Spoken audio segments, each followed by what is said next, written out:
Hey everybody, welcome to another episode of Miss Meyer's National Egg Holiday Celebration. Now, I was really lucky. Today is April 14th, and today's national holiday ties directly in with agriculture. Today is National Gardening Day. So I hope some of you have a garden at home already. Maybe your parents have a garden, maybe your grandparents have a garden, maybe you have no experience with gardening whatsoever. Today, we're going to talk about gardening a little bit.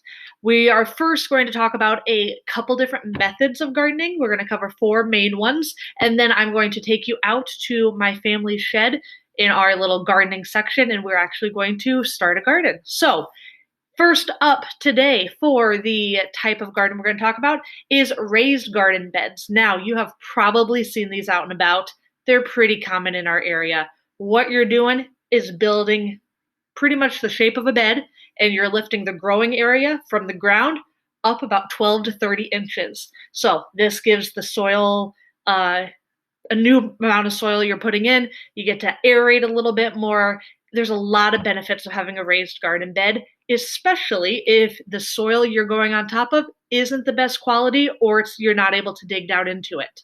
So raised garden beds are ideal for some. Another way, and what I really like about raised garden beds, is you don't have to go down all the way to the ground to weed your garden bed or harvest all your vegetables, whatever it may be. Because you're off of the ground, you don't have to lean over as far. It just, I don't know, saves your back a little bit. So that is raised garden beds. We have an image popping up on the screen right now. This is Osage FFAs in the school district's garden. So we're consisting of 5 garden beds. 4 of them are 4 foot by 8 foot, and then there is also a 4 foot by 4 foot one. Reason you don't want to go any wider than 4 feet is because that's really hard to hit the inside of and reach to that. So if you're ever building a raised garden bed, make sure you're not over 4 feet wide. So that's a key part there. We've planted a lot of stuff here, and we're going to keep that going. So we're really excited we have that project, and then we can actually use that produce in our school lunches at the school. Second one we're going to talk about of a type of gardening is rooftop gardening. So many of you probably have not seen this before. A rooftop garden is just like what it sounds. You're literally putting a garden on top of a roof. Now, normal roofs are not going to work, especially at an angle, things like that. A lot of them are done on flat roof surfaces or very, very gradual. Now, there's a couple different methods that people use. One is a really simple method, like we're just putting potted materials onto the roof. Others are much more complex, like a elaborate, intensive gardening system, where some of the buildings that are built, especially in urban areas, fit almost a full-grown tree on top of the roof. Crazy concepts, not done in our area specifically. What I can show you is a one building that is in our area that I am familiar with at Iowa State University. If you go on campus, you can see of one building, I think they have a couple now, that actually have a green rooftop. So this isn't necessarily a garden, but a rooftop that has completely covered with green. So you may be asking, why in the world would people do this? 2 parts to it. Historically, these have been done for a very, very long time. People used it as a recreational space, as shade to sit under, and as food things to get. So they're gardening, they're actually doing stuff and utilizing all these areas. More recently, we've also noticed that when you add a green rooftop, you're also creating extra insulation, and that's going to reduce your energy costs for that building. So it's actually can be a very practical move to make when building a new building. So that is rooftop gardening. The third one we're going to hit is very similar to that. It is vertical gardening. So instead of what we would consider traditional gardening and going on the horizontal ground aspect and planting there, we are now going to switch that and plant vertically up and down. Now, can be challenging, okay? Because how in the world do you get your garden to stand upright? So there's a couple different methods out there. The coolest methods and the most elaborate ones I have ever seen is if you ever get the chance to go down to Epcot in Florida, in what's called the Lands. They have greenhouses and tons of different stuff. They do fascinating amounts of vertical gardening. So literally you walk in and it's just plants from the floor to the ceiling all throughout. The major challenge with that a lot of people face is actually just ventilation, circulation of air. Plants need air to survive. So when you're condensing so many plants to a certain area, sometimes that gets a little hard. So that's the one thing that they really have to deal with. Now, vertical gardening, there's a couple methods that maybe you can do that are at a slightly smaller scale. The first one is pocket vertical gardening. So either you can buy these pockets or you can make your own. But literally, as you can see in this picture, it is just pockets that you can plant your plants into, and then you hang it on a wall. As the plants grow, they'll definitely fill the space more and probably cover up those pockets. But that's what kind of that looks like. Another one that probably you have seen before and just didn't realize it is a pot hanger. So we're taking lots of pots that, we have our different vegetables, maybe herbs, spices, whatever type of plants it is, and we're going to then set it in our hanger, and we're going to be able to fit a lot vertically in one area. The third method I want to show you that we don't use specifically a lot around here, but it's really cool to see, is a green wall. So we're actually pretty much going to blanket a side of a building or a structure, so it doesn't have to be a building, and using that as the base for our garden. So kind of some unique ways there, but really cool concept, because in the world we're living in right now, there's not a more space that we're going to be utilized to produce food for the world. So we have to use the space that we have and try to create more food. Lots of people think that vertical gardening can be a really big solution to that. The fourth and final method, though, I want to talk to you today about gardening is container gardening. So this is a great way to start off a garden, or if you don't have a lot of space to actually go out and garden, okay? So it's not going to cost you a lot of money, not going to cost you a lot of resources or time. So perfect solution. In order for me to show you a little bit more about container gardening, we're going to head out to my shed. And hey everybody, welcome out to my family shop. We have all the materials here ready to do our first container gardening. So before you actually start planting and getting everything ready, there's a couple things you need to consider. The first one, you need to consider what plant you're wanting to grow. So for you guys, especially the Osage Egg kids that are watching right now, I have a bunch of tomato plants. So these are 4 different kinds of varieties. You can kind of tell by their heights, but we have a bunch of tomato plants. So at the end, I'm going to give you directions. If you would like to make your own container gardening with the tomato plant, let me know and you will get to grab one of these. So this is what we're going to be using. So as we look at this plant, this one variety is a jet setter. So we are looking that it's a tomato, excuse the cat. It matures in 64 days. So that's how long it would take for us to get a tomato from it. Oh, don't tip over my camera, dear.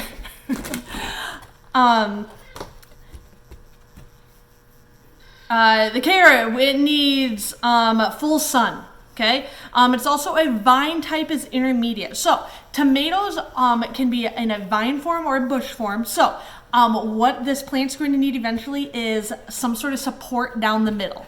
So we'll make sure to add that later as it's growing to make sure the plant doesn't fall over and the tomatoes get lost. So the next thing we need to figure out is location.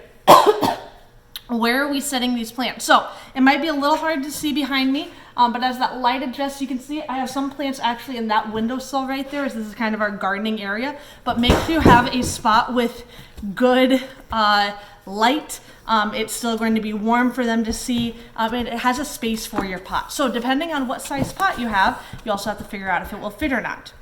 The next one you got to think of is mobility. So think about, can you actually pick up your pot and move it to where you're wanting to versus where you're planting it? So you have to consider the weight of the pot, the weight of the soil, and the weight of the plant. Sometimes, depending on what you're planting, it can be pretty darn heavy. So now that we've kind of figured out those 3 things out, the first thing we needed to do was read about our plant. We have that done. Second thing is we need to select our container. So I have 2 options here that I'm going to talk about. This is the one I'm going to do right now. Here, it's just a plastic one. This one's a harder plastic, but just a container. We all can use tons of different things, but make sure it will fit the full amount of your plant, okay? So for tomatoes, we want to make sure that it's probably at least 12 inches wide and has some pretty good depth just to get all those root systems in. Depends, again, what type of plant you are planting. So if you want to make your own, totally can make your own container. Those are really fun to do, but make sure if it's made out of wood, you're not using any pressure treated woods that can seep back into the soil, into those vegetables, and we just don't want that. So that's your thing. Also with your pot, make sure that it has good drainage. So this pot at the bottom you can see has very good holes, so that's good. If your pot has no holes, you might have to just drill in some. This second pot here is a second option. You can see it's a little loose right here. This bottom piece of that actually catches the water and keeps it separate from the pot itself. So those both are good options. So now we need to grab our supplies. We have the pot, we have our plants, we have our cat, we have the soilless mixture. I also chose to wear gloves just because I don't want to get my hands super dirty. And then that's kind of all that we need. So now we are going to start filling our pot. So as I come over here, I'm just grabbing scoops full of this mixture, putting it into our pot.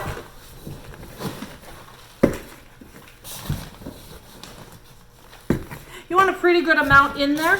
Don't have to fill it exactly to the brim, but don't want it half full either. You can still get a pretty good mix in there.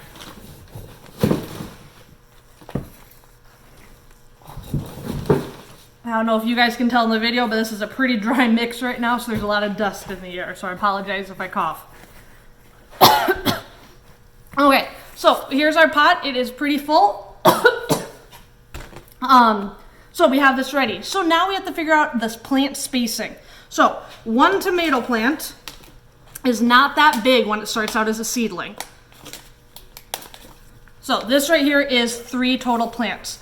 So as I get one, it's not going to be very much. However, if we go by the rule and the method of square foot gardening, we'll be able to tell how close we can plant plants together, especially vegetables. All plants need a certain amount of space in order to grow fully and not compete with each other and produce what you want it to produce. So one example would be if we are planting carrots, for instance, they are a 16 plants per square item. That means each plant would only need 3 inches of growth in between each other plant. Tomatoes are a little different. We are a 1 plant in a square, which means they need 1 foot in between plants. So this pot that I have right here is a 12-inch pot, so 12 inches from rim to rim. This means I can only plant 1 tomato plant in here at a time. So I'm gonna nicely get this out of our container. So here is my tomato seedling. How this is gonna happen is ideally what you're gonna do is kind of break down the bottom. Don't rip off the roots, that's not good, but this is kind of exposing, if you can see right there, some roots out of that plant that'll be able to grab into the new soil. Get a little hole in the center, pull the new soilless mixture around it, so right like that, and then we're going to pat down a little bit just to make sure that it's nice and firm in there and it can't, just tip over or anything like that. So really that is planting our tomato plant. Now, it does not look like a whole lot for 1 pot. However, when it starts to grow, it will take up a lot of space. And again, eventually we're actually going to need to add a support system so it doesn't fall over. The last step with this whole thing is actually watering our plant and taking care of it from here on out. So I got my container of water that I'm going to add. Not the whole thing, but originally it needs a really good drink of water. If you're using some dry mixture, it might look weird, like it's kind of floating at a time. You just gotta give it time to let it seep in and soak up. Once that is wet, we are going to be good. Excuse me. And we have our plant. So now again, I'm going to put this in a spot that is sunny, gets a lot of sun, at least, full sun, at least 8 hours, a spot that would be good. So I might actually put this in this window right here, and we will see in about 65 days our new tomatoes. And again, we need to take care of it along the way, so we'll add some fertilizer later. We might take some suckers off if, depending on how the growth is going, add that support rod, whatever it may be. But here is the start. That's how easy a container garden can go. So my challenge to you, it's National Gardening Day. It doesn't necessarily have to be today. However, I challenge you to go out and start a garden. So if you have a raised garden bed at home, go ahead and figure out what plants you're going to plant, how far they need to be spaced out. If you don't have that situation, grab a container. Any container that you have, talk to me. I will figure out a way to help you get a plant if you don't have access to one. We will get you started on a garden somehow. Now, Is this one plant going to be enough to sell things at the farmer's market? No, it won't.